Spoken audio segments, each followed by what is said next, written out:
Hai teman-teman semua, kembali lagi di channel Pendapat Joseph. Hari ini adalah preview AS Roma melawan Cagliari. Sebenarnya dari Cagliari nggak buruk-buruk amat ya, seperti ada Nate, Nandes, terus ada Mina,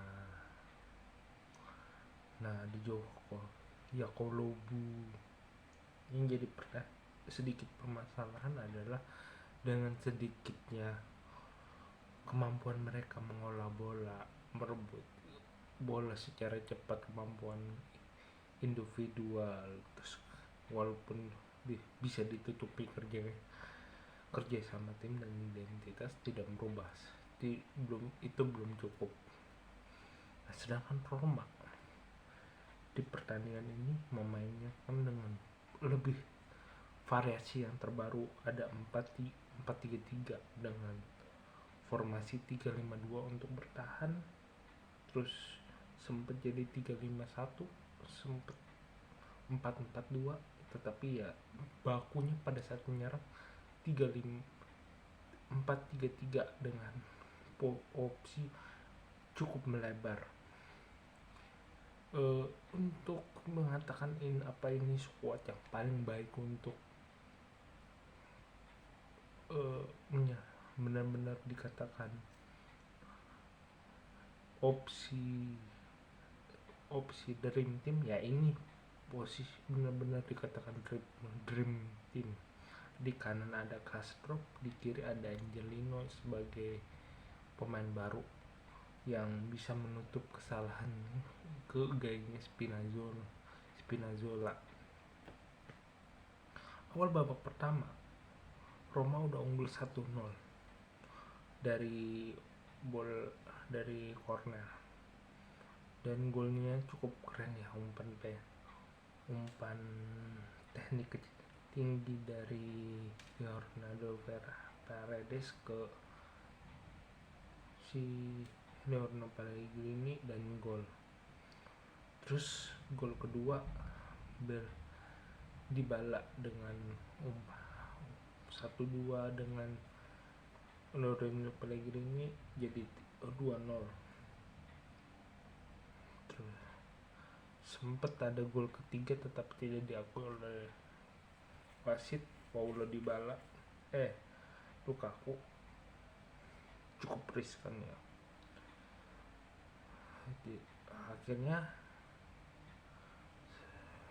pertandingan 2-0. Sempat tadi ada friksi penalti, tetapi Cagliari tidak bisa membuktikan benar-benar itu pelanggaran karena kakinya si pemain Cagliari itu nginjek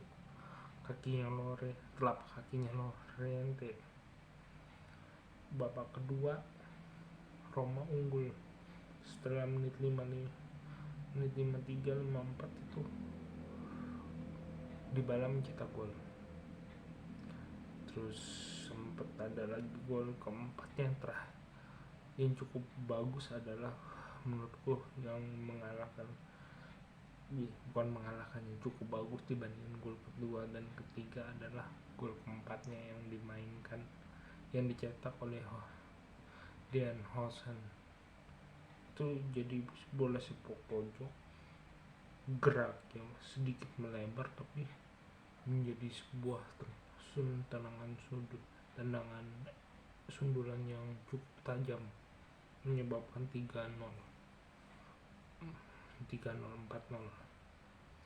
Dan gawangnya Roti Patricio di pertandingan ini perawan, clean sheet. Nah, yang menjadi kelebihan di pertandingan ini adalah pemain pengganti seperti Dean Hozan, Zalewski, Bove, terus siapa lagi ya,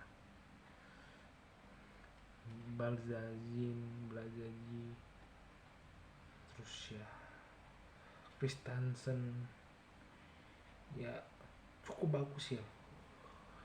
Yang paling menarik adalah Zalewski dan Bove. De Rossi tetap menaruh dia di pemain sayap, walaupun sebenarnya dia kan sebenarnya posisi aslinya penyerang tengah sama kayak Lukaku, dan cukup banyak golnya di Primavera. Tetapi Zalewski di pertandingan begini ya kembali lagi ke di sisi gairahnya, udah mulai banyak umpan-umpan langsung ke kotak penalti, sudah banyak ada banyak perbaikan di sisi umpan, determinasinya cukup bagus, bahkan bagaimana dia bisa berakting seperti musim lalu cukup sedikit bikin panas back Caligari itu cukup bagus. Bahkan ya cukup merepotkan selain dari Bove juga kan tadi mencetak gol, tetapi dia bilang dibuat offside, jadi ada 2 gol offside yang dibilang offside. Ya cukup bagus lah menurutku Fares, bahkan dibanding Mourinho, skuad Roma yang perubahan yang terjadi di Roma itu cukup banyak dari sisi permainan taktik. Mungkin kalau kita penikmat pencinta AS Roma ataupun yang sudah menonton AS Roma bisa banyak analisa. Di satu sisi skemanya cukup mirip Ranieri dalam segi psikologis, cukup mirip dengan Mourinho, tapi kedisiplinan ada sedikit Rudi Garcia-nya. Penjabaran taktik di lapangan ke pemainnya kayak memberikan kepercayaan, itu seperti Rudi Garcia. Memang pakemnya memang seperti Spalletti. Jika ini bisa dilakukan lebih bagus, akan menjadi titik aman pertamanya di lawan Inter. Karena setelah lawan Inter kita akan bisa melihat apakah De Rossi bisa benar-benar fleksibel, benar-benar bisa menemukan inovasi terhadap gaya permainan Roma. Untuk 3 laga awal yang menang terus ya cukup menambahkan percaya diri Roma. Sudah 2 laga yang cukup ugly win, sekarang kemenangannya cukup menginspirasi, bahkan melawan Ranieri sendiri yang De Rossi pernah dilatih. De Rossi pernah dilatih Ranieri 2 kali. Mungkin itu cukup sekian dari saya, kurang lebihnya mohon maaf. Jika suka silahkan like video ini, subscribe Pendapat Joseph. Jika ada kritik saran tulis di komentar. Jika ada keinginan berinvestasi silahkan klik link Saweria di deskripsi. Kurang lebihnya terima kasih.